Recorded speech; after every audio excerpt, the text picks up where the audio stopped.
Comment on fait le décaféiné?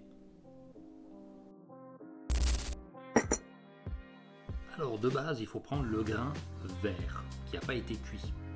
Donc ça, généralement, c'est dans des sociétés particulières que ça va se faire. Et c'est à partir de ce petit grain vert qu'on va enlever la caféine. Et il existe deux grandes méthodes pour l'enlever. Je t'explique. La première, c'est ce qu'on appelle la méthode à l'eau ou à l'eau de montagne, ou alors la plus connue, c'est à l'eau suisse. Très simplement, tu prends un bassin avec de l'eau chaude, 40 degrés Celsius. Tu prends ton grain vert, mais une mauvaise qualité. Tu le jettes dans cette eau.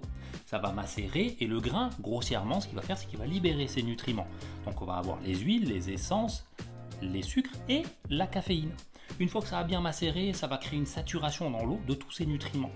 À ce moment-là, on va la filtrer, l'eau. On enlève le grain vert, on le jette parce qu'il est plus bon, et l'eau, on va la garder avec tous ces nutriments et ça va être filtré. Le rôle des filtres, ça va être de garder la caféine. Tout le reste, ça retourne dans le bassin et on peut réutiliser l'eau avec une belle qualité de grain vert de manière à ce qu'il n'y ait que la caféine qui soit capable de ressortir par la suite, vu que l'eau elle est déjà remplie de tous les autres nutriments.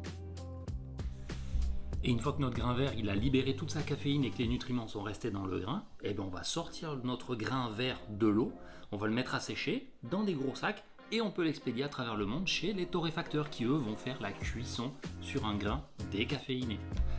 Aucun produit chimique. Pour les autres méthodes, c'est un petit peu moins sexy. Ça va être des enzymes ou alors des solvants comme l'éthylacétate ou le dichlorométhane. C'est des noms bizarres.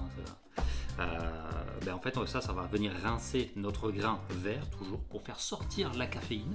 Et après ça, on va devoir rincer à grande eau notre café pour faire en sorte qu'il n'y ait plus de ces produits chimiques qui restent sur le grain.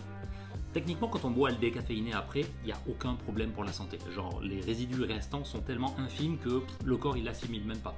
Mais dans l'idée, ça fait pas toujours plaisir. Sinon, après, il existe d'autres méthodes, celles qui utilisent du gaz carbonique par exemple. Donc là, ça va être plus le gaz et l'effervescence qui vont venir jouer là-dessus. Il y en existe d'autres qui sont faits avec de l'éthanol naturel issu de la canne à sucre. Mais là, ça devient technique et c'est chiant. Puis dans le déca, il faut savoir qu'on va décaféiner notre café, mais il va toujours rester une petite trace de caféine. Elle va être tellement infime qu'elle aussi, elle ne sera pas assimilée par le corps. Donc vous pouvez y aller sans aucun problème. Et pour plus d'infos café, abonne-toi.